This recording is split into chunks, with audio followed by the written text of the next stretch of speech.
Bien, ces images là, qu'on voit en boucle depuis hier, le ICE qui faisait une intervention, on a dit que des personnes essayaient, parce qu'ils sont souvent très mal accueillis dans des quartiers ou dans des villes. Et là, dans ce quartier, semble-t-il qu'il y a des personnes qui essayaient de nuire à leur action, de les empêcher de passer. On n'a pas les images de ce qui se passait avant.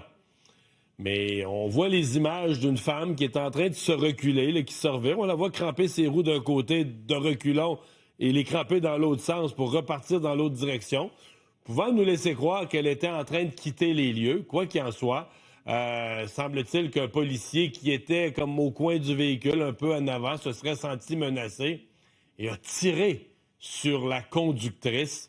On a maintenant l'identité de cette dame de 37 ans, Renée Nicole Good. On dit une personne, les gens qui la connaissent disent une personne généreuse, compatissante, une citoyenne américaine, résidente de Minneapolis, mère d'un jeune enfant, d'un enfant de 6 ans, de 2 adolescentes, veuve depuis 2023, son conjoint qui est décédé il y a 2 ans. Refaisons un peu le fil des événements, comment on en est arrivé là. D'abord, 2000 agents de l'ICE sont déployés à Minneapolis. Oui, c'est leur opération anti-immigration pour retrouver des immigrants illégaux, mais de surcroît, il y a une situation particulière à Minneapolis avec une méga fraude là, qui implique des gens de la communauté somalienne. Quand je dis méga fraude, on parle de dizaines de millions de dollars qui auraient été détournés. Donc, le ICE est là. Pas bienvenu là, pour une bonne partie de la population de Minneapolis. L'organisation, le ICE, n'est pas le bienvenu. Donc, hier matin, vers les 9h30, des témoins entendent des sifflets, une présence policière juste avant la confrontation. Probablement au moment où des gens offrent une résistance à l'entrée dans le quartier du ICE. Vers 9h30, 9h40, toujours la période qu'on nous décrit, on dit un agent de l'ICE s'approche d'une voiture arrêtée. Les images, bon, vous les connaissez ensuite, les images, il s'approche d'une voiture arrêtée. La femme au volant, donc plutôt que de s'arrêter complètement au volant du SUV Bourgogne, recule un petit peu. On voit qu'elle crampe ses roues, qu'elle veut quitter les lieux. Bon, est-ce qu'elle veut frapper le policier? On voit très bien qu'elle crampe ses roues dans l'autre direction pour éviter le policier. Est-ce que lui, tu vois un véhicule avancer vers toi, quand même à très basse vitesse? En fait, t'as tellement à basse vitesse qu'à part de zéro, elle est comme arrêtée, là. Elle repart. Est-ce qu'il a pu se sentir menacé comme si un véhicule fonçait sur lui? Probablement que lui, dans l'enquête, va prétendre que c'était le cas. Mais toujours est-il qu'il a sorti son arme, dégainé son arme, ouvert le feu sur la dame et l'a tuée. Donc, on est parti d'une opération qui devait viser de l'immigration illégale et de la fraude. Et là, il y a une citoyenne américaine dont on dit qu'elle aurait offert une résistance. En tout cas, on ne le voit pas sur les images, mais qui a été tuée par la police. Juste pour compliquer l'affaire ou aggraver l'affaire, dans les minutes qui suivent, un médecin arrive sur place, veut porter secours à la dame, qui à ce moment-là n'est clairement plus une menace. Elle a reçu des balles, elle est entre la vie et la mort. Les agents de l'ICE empêchent le médecin d'intervenir. Dans les minutes qui suivent, on dit une quinzaine de minutes plus tard, une ambulance arrive sur les lieux et là encore, les témoins disent que les agents retardent ou bloquent temporairement l'accès à l'ambulance. Alors, vous voyez un peu le portrait, vous comprenez la colère, les citoyens qui étaient déjà en colère contre la venue de ICE sur place, leur colère avec la mort d'une femme, les circonstances dans lesquelles c'est survenu, la façon dont on a retardé ensuite des services d'urgence qui auraient peut-être pas non plus, mais peut-être pu contribuer à lui sauver la vie.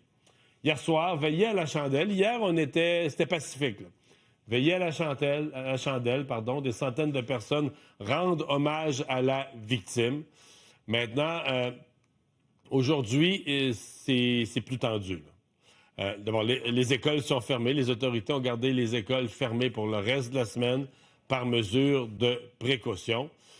Et là, dans les rues ce matin, à Saint-Paul, à Minneapolis, là, deux villes comme jumelles, il y a de la tension. Il y a déjà eu des arrestations, des gens qui ont confronté les forces de l'ordre. Et souvent, c'est plus à la tombée du jour, le soir venu, à la noirceur, que les choses dégénèrent. On l'a vu dans d'autres villes américaines dans le passé. Donc, vous voyez les images. Ça, c'est des choses qui se sont passées ce matin, là, des affrontements entre manifestants et forces de l'ordre. Quelques citations, parce que de part et d'autre, on a réagi. Voici comment Donald Trump a, lui, résumé la situation, commenté la situation. Il dit « La femme qui criait était de toute évidence une agitatrice professionnelle et la femme au volant était très désordonnée, obstruant et résistant, qui a ensuite violemment et délibérément et vicieusement renversé l'argent de l'ICE qui semble lui avoir tiré dessus en légitime défense. » Je ne sais pas si ça correspond à ce que vous voyez sur les images, là, cette violence, une femme qui délibérément a foncé, renversé sur l'argent de l'ICE, qui clairement n'est pas tombé au sol, ça on le voit sur les images. Est-ce qu'il y a eu écart de perception? Ça se peut toujours que lui ne perçoive pas la même chose que celle qui est au volant, dans une certaine agitation, tout ça se passant assez vite. Le maire de Minneapolis, lui, a été extrêmement dur, a dit « Nous redoutions ce moment depuis le début, n'a jamais été d'accord avec la venue de ICE dans sa ville. » Est allé plus loin, a dit qu'il devrait quitter la ville. Je peux même pas, ça se dit pas vraiment à la télé, quoique lui il l'a dit devant tout le pays, là, mais a utilisé des mots très durs. En français, ça serait sacré. L'équivalent, ça serait de dire ils devraient coller leur camp de la ville. Ça serait ça. Autre citation du gouverneur du Minnesota, Tim Walz. Ne croyez pas cette machine de propagande. L'État du Minnesota veillera à ce qu'une enquête complète, équitable et rapide soit faite sur les faits.